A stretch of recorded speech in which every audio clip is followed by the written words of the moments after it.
उनकी बुद्धिमत्ता पर हम लोगों को आश्चर्य नहीं है। ऐसे ऐसे मंत्री, ऐसे ऐसे लोग, वो लोग अदालतों का काम करने लगे जी। और सबसे पीड़ा की बात, यह व्यक्ति हुजी का सदस्य था, यह लश्कर तैयबा का था, यह विवाद का विषय हो सकता है, लेकिन यह व्यक्ति हिंदुस्तान के साथ प्रेम रखने वाला आदमी तो नहीं था।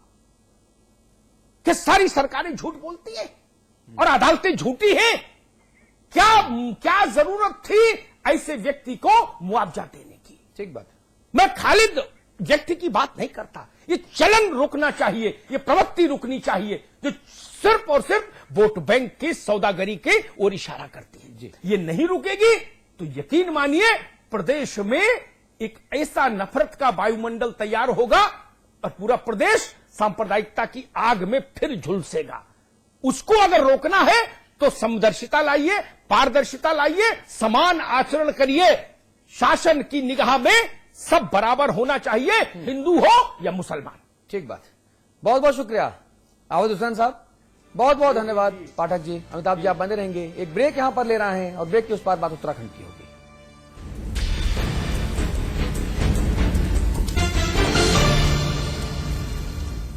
JB Institute of Technology, Dehradun, the best institute of engineering with best faculty and good infrastructure. JB Institute of Technology, inspiring minds, transforming lives. NH 72 Chakrata Road, Dehradun. आज ली क्या? And then, interestingly,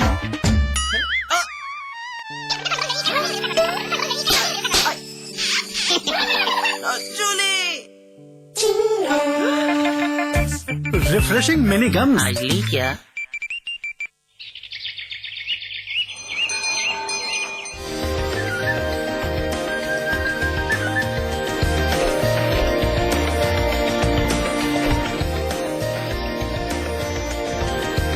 pentagon mall Haridwar Uttarakhand का सबसे बड़ा mall और multiplex निर्माता।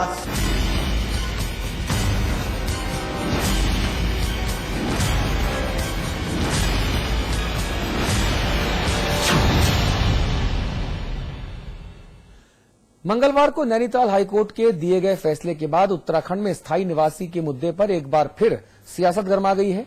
High court ने फैसला दिया है कि राज्य गठन के 15 वर्ष पहले से उत्तराखंड में रहने वाले लोगों को ही स्थायी निवासी माना जाएगा। आपको बता दें कि पहले राज्य सरकार का फैसला था कि राज्य गठन के वक्त से उत्तराखंड में रहने वाले लोगों को स्थायी निवासी माना जाना चाहिए। इसी फैसले को हाईकोर्ट ने पलट दिया है।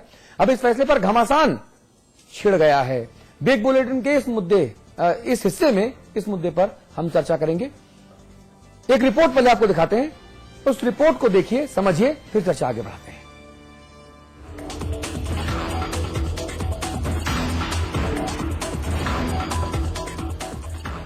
उत्तराखंड का स्थायी निवासी कौन? ये वो सवाल है जिस पर पिछले कई दिनों से उत्तराखंड में घमासान चल रहा है। लेकिन मंगलवार को नैनीताल हाईकोर्ट ने इस घमासान पर विराम लगाने की कोशिश की है।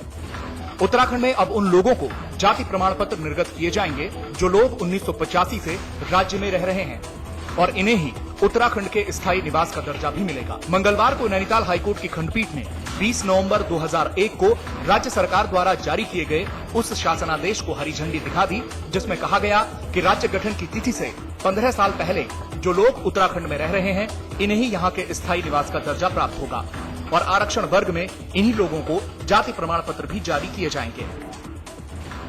जो उत्तराखंड बनने के 15 साल पहले से यहाँ निवास कर रहे हैं, जिसके बारे में उत्तराखंड सरकार के द्वारा 20 नवंबर 2001 को शासनादेश जारी किया गया था, उसको आधार मान करके ही जाति प्रमाण पत्र निर्गत किए जाए, ये संशोधन कर दिया है।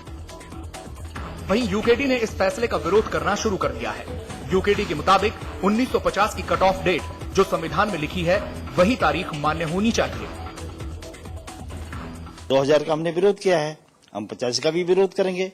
हम तो कहेंगे कि जो संविधान में है और सब स्टेट में लागू है उसी को आपको यहाँ भी लागू करना चाहिए।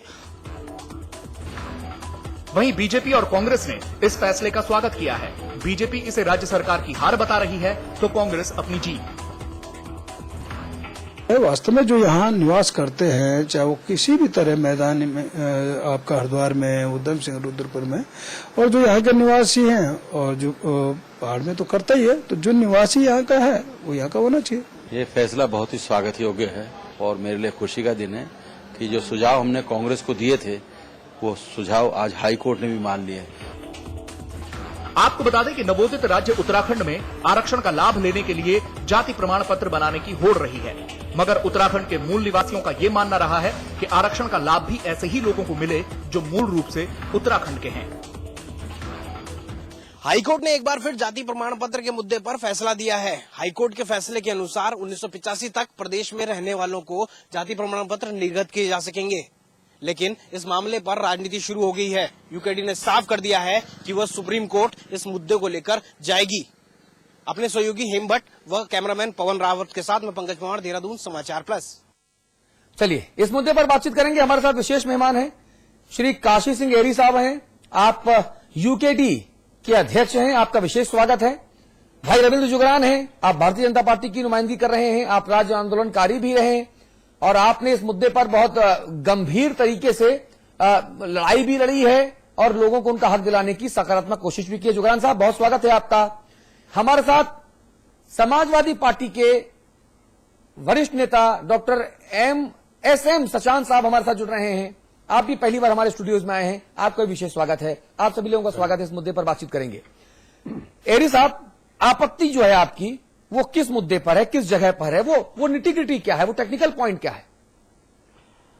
देखिए, जो जहां तक जाति प्रमाण पत्र का सवाल है, हमारी बात यहीं से शुरू होती है। हाँ। जो यहाँ पर देखिए दो चीजें हैं, एक तो डोमिसाइल है, स्थायी निवास की जो बात कर रहे हैं आप, और दूसरा है मूल निवास। मूल निवास के बारे में 1950 में सुप्रीम कोर्ट ने और उसके बाद एक प्रेसिडेंशियल ऑर्डर निकला कि जो जातियां, खास तौर पर वो जातियां जो आरक्षित हैं, शेड्यूल कास्ट और शेड्यूल ट्राइब, इनके लिए सारी व्यवस्था है। और इसीलिए आपको मालूम होगा कि जब राज्य बना था हमारा, जब उत्तर प्रदेश पुनर्गठन विधेयक पारित हुआ तो उसके साथ जो है एक अनुसूची भी हमारे संशोधन पुनर्गठन विधेयक में है। उसमें कौन जातियां अब यहाँ अनुसूचित जातियां होंगी, कौन जातियां अनुसूचित जनजातियां होंगी, ये भी उसके साथ एक शेड्यूल है। ठीक है। तो इस जो 1985 वाला आज फैसला आया है, अब ये कोर्ट का फैसला है, इस पर मैं अधिक नहीं कहूंगा।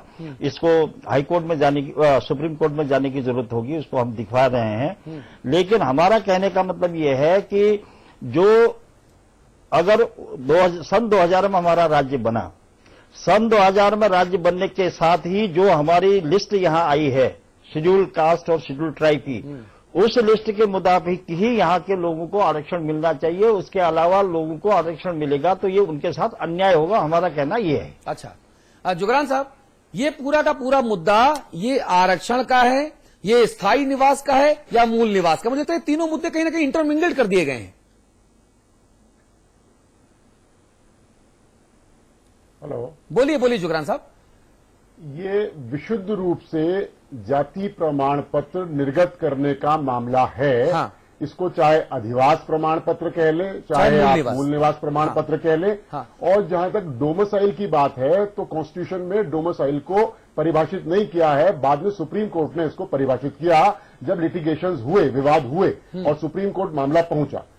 आपकी सूचना के हिसाब से आज माननीय उच्च न्यायालय ने जो निर्णय दिया, यह कतई भी जो कॉन्स्टिट्यूशनल प्रोविजन है, संवैधानिक व्यवस्था है, 1950 का प्रेसिडेंशियल ऑर्डर है, उसके बाद सुप्रीम कोर्ट की 5 जजेस की पीठ का जो निर्णय है, फैसला है, आदेश है, उसकी अवहेलना है, उसको ओवरलुक किया गया है, उसको साइडलाइन किया गया है और एक तरह से उसको नजरअंदाज करते हुए यह जो फैसला दिया गया। पहली बात, जब सुप्रीम कोर्ट की संवैधानिक जो 5 जजेस की बेंच का निर्णय आ गया तो हाईकोर्ट अपने स्तर पर इसमें क्या निर्णय दे सकता है?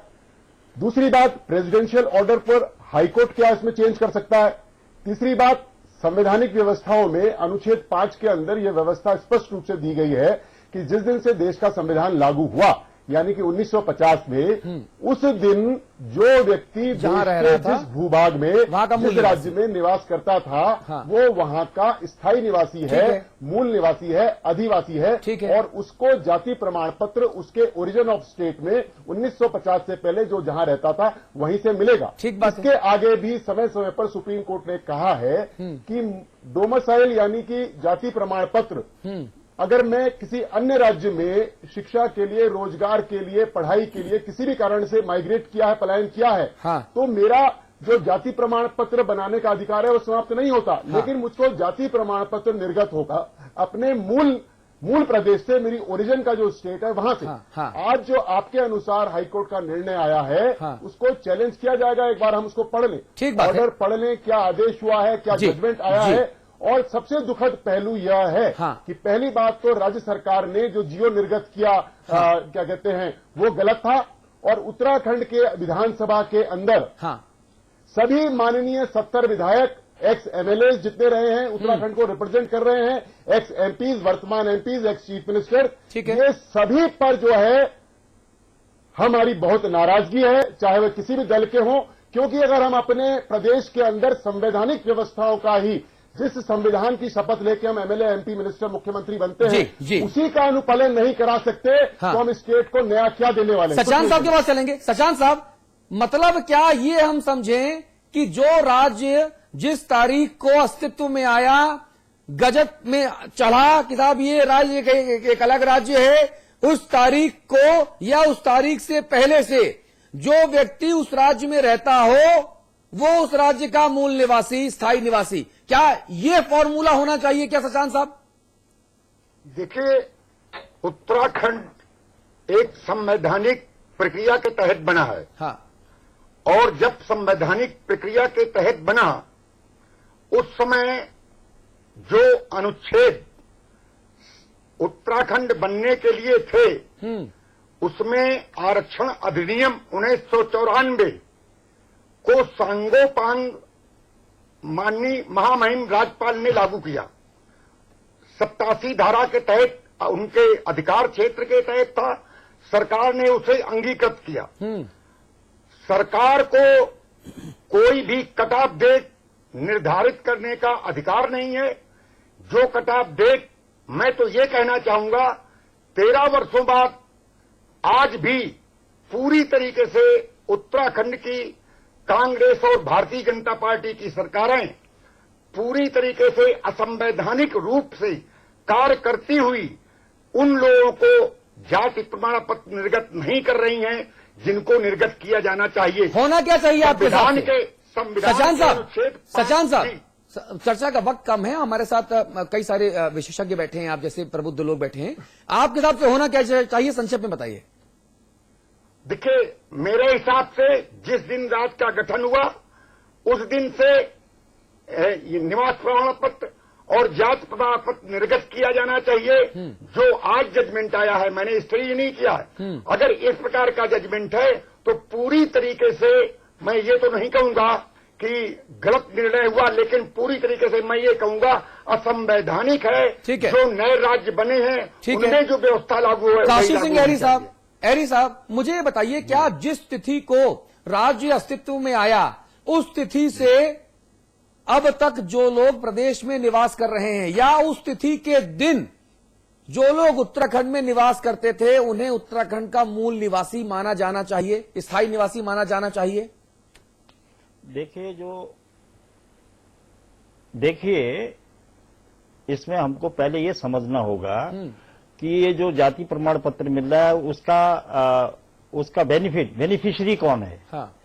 जाति प्रमाण पत्र से कुछ बेनिफिट्स मिलते हैं जो हमको संविधान में दिए गए हैं कि नौकरी में आरक्षण मिलेगा या दूसरी तीसरी सहूलियतें जो उस जाति के आधार पर मिलती है। सवाल वहां से शुरू होता है।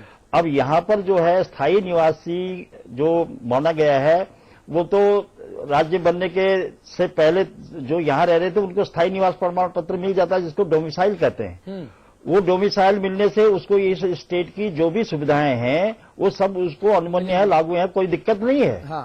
लेकिन ये जो मसला है वो ये है कि यहाँ का अब मूल निवासी होने के नाते जो बेनिफिट मिलना चाहिए, उसको जाति प्रमाण पत्र मिलना चाहिए, वो ये है कि यहाँ की 3 कैटेगरीज हैं हमारे पास अभी आरक्षण की, एसटी, एससी और ओबीसी। ओबीसी का मसला स्टेट गवर्नमेंट खुद देखती है। हमारे यहाँ भी बहुत सारी जातियां ओबीसी के अंतर्गत घोषित हैं, ओबीसी आरक्षण मिलता है, ओबीसी का लाभ मिलता है, लेकिन केंद्र ने उनको अनुमोदन नहीं किया है। और अगर केंद्र यहां से हम भेजें और केंद्र के पास भेजें कि ये सुप्रीम कोर्ट ने इस बात को कहा कि राज्य सरकार भी इसमें बढ़ोतरी कर सकते हैं, किसी जाति को ओबीसी घोषित कर सकते हैं,